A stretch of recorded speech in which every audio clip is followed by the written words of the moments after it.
माता जी प्रणाम। खुश रहो बेटा।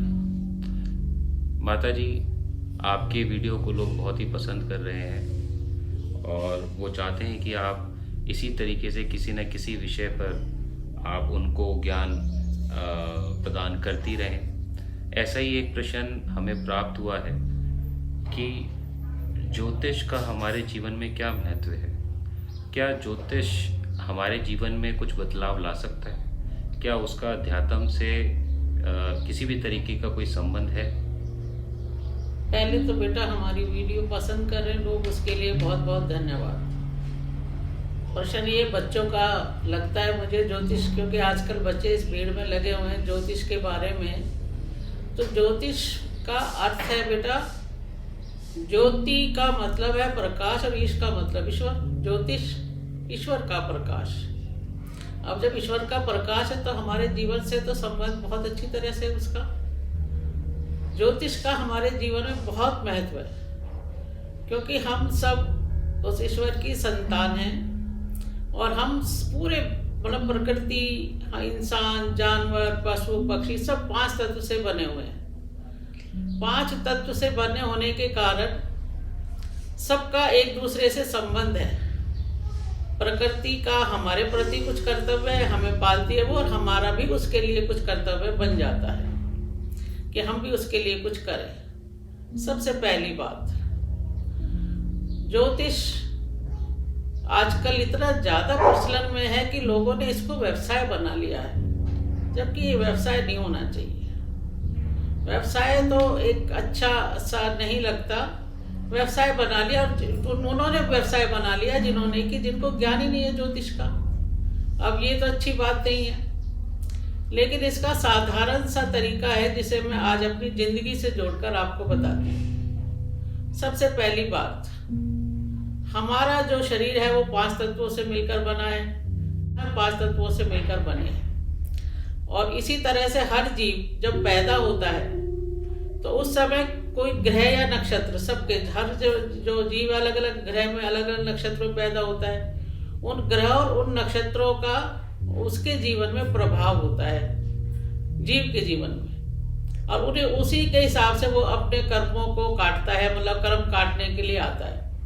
जिसके कर्म मतलब जिसके ग्रह बहुत अच्छे बैठे होते हैं वो बहुत अच्छा जीवन बिताता है। जिसके ग्रह में थोड़ी बहुत कम बढ़ती होती है वो जरा जीवन उसका मुश्किल हो जाता है जीना। लेकिन इसके लिए एक साधारण सा उपाय है। जब हमारा ग्रह कोई ठीक नहीं बैठा हुआ, अब कौन से ग्रह हैं? सूर्य है।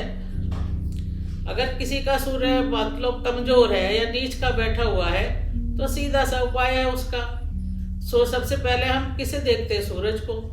सूरज को उठते ही, क्योंकि सूरज हमें प्रकाश देता है, हमारे को गर्मी, मतलब जीवन सूरज से ही है। तो सबसे पहले उठकर हम उसको नमस्कार करें, उसको जल दें। दूसरा, सूर्य का जो संबंध है वो है पिता से, मतलब सूर्य को पिता भी कहा गया। पिता हमारे पिता, अपने पिता के अगर आप पैर छुओगे, उसका आशीर्वाद लोगे, उसकी बात मानोगे, तो कहाँ से कमजोर रह जाएगा आपका? वो तो अपने आप बलि बनता चला जाएगा। अगर इसको हम अपने जीवन में अपना ले तो हमारा सूरज कमजोर नहीं हो सकता, हमारा सूर्य किसी भी कारण में कमजोर नहीं हो सकता।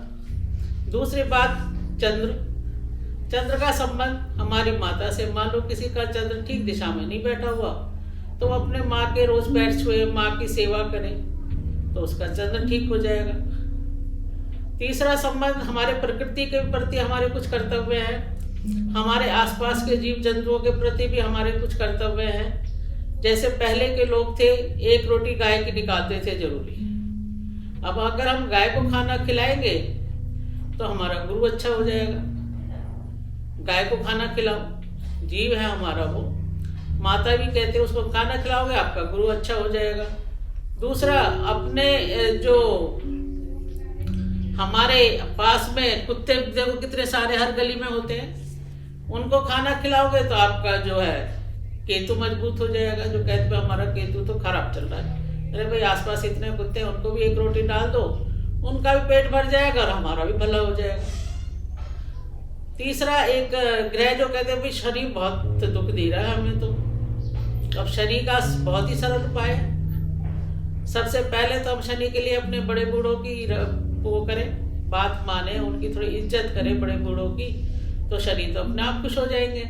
दूसरा, हमारे यहाँ कुछ बेचारी चींटियाँ भी हैं जो सारे दिन भोजन ढूंढती फिरती है, तो उसको अगर हम खाना खिला दें तो हमारा शनि मजबूत हो जाएगा। उसी प्रकार से ही हमारे जो शुक्र चलता है, शुक्र होता है एक ऐश्वर्य का जो ग्रह है, उसके लिए क्या है, अपने घर की जितनी औरतें उनको इज्जत दो, अपने घर में पत्नी है उसका भी घर में उतना ही सहयोग होता है। अगर आप उसको इज्जत दोगे तो बेटे शुक्र आपका कमजोर नहीं रहेगा, किसी भी कीमत पे नहीं रहेगा। ऐसे बहनों को इज्जत दो, उनके भी, अब हमारे अगर उसके हिसाब से भी देखे जाए तो हमारे कुछ ऋण होते हैं जो हमें जीवन में उतारने चाहिए।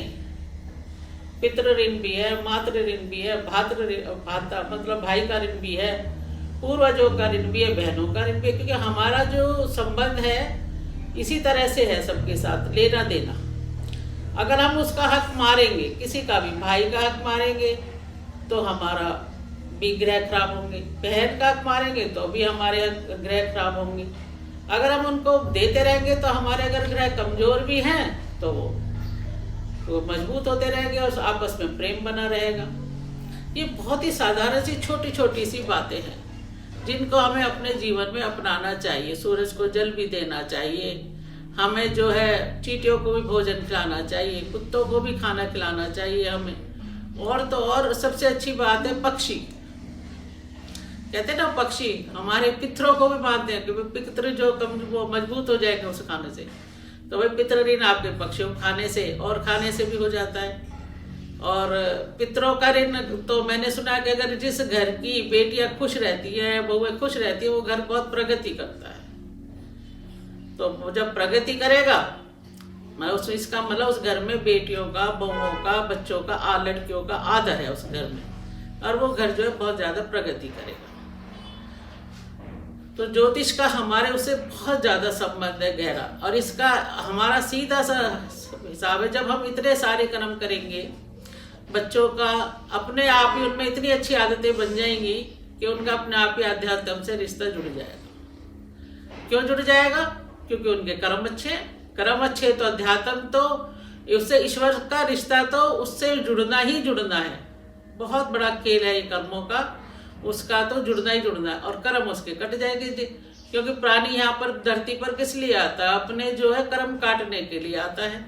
अगर उन कर्मों को अच्छे तरीके से काटा जाए तो उसका मतलब जीवन सफल हो जाता है। अगर उसके कर्म काटने में दिक्कत हो तो उसको फिर यही जीवन मरण के चक्कर में लगा रहता है।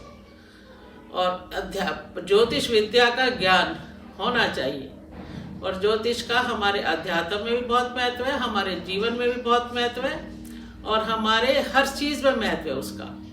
क्योंकि हमारे ग्रह जो हमें ले जाते हैं उठाकर बलि बनाकर, हम अगर उन सबको इन्हीं तरह से मजबूत कर दे तो उससे अच्छी कोई बात नहीं होती बेटे। बहुत साधारण सी है जिन्हें अपने जीवन में अपना लेना चाहिए, और इनके लिए किसी पैसे की भी जरूरत नहीं पड़ती। क्यों नहीं पड़ती? जल देना, जल सबके घर में होता है। थोड़ा सा चीनी के दाने डाल लो तो सुबह सूर्य को जल चढ़ा दो। घर में तुलसी है, क्या है, जल देना, उसको जल दे दो। थोड़ा सा उसका हाथ जोड़ लो, क्योंकि वो भी बहुत अच्छी है घर में, उससे भी हमारे बहुत सारे पाप कटते। तीसरा, माँ बाप है तो आपको जन्म दिया है, कम से कम उनके पैर से उठकर छूने शुरू कर दो, उनके कहना मानना शुरू कर दो, तो भी बहुत अच्छा है। तो अगर हम ये सब काम करेंगे तो हमारे अंदर ना इतनी ज्यादा जिसे कहते हैं पॉजिटिव किरणें, मतलब एक पॉजिटिव किरणें मतलब हमारी जो मतलब सकारात्मक जो शक्ति है उसका प्रभाव बहुत अच्छा हो जाएगा, और जिससे हमारा जीवन बड़ा सफल हो जाएगा। जो भी इसको अपने जीवन में अपनाएगा, देख लेना एक बार आप, मेरे गुरु महाराज की दया से वो बच्चा हमेशा खुश रहेगा। और बच्चों का अगर कोई प्रश्न और भी होगा तो मैं उसका जवाब दूंगी। हो सकता है कि मेरे से कुछ बातें छूट गई हो तो बच्चे पूछ सकते हैं मुझसे, क्योंकि ये प्रश्न बच्चों की तरफ से ज्यादा था। जी माता जी, धन्यवाद।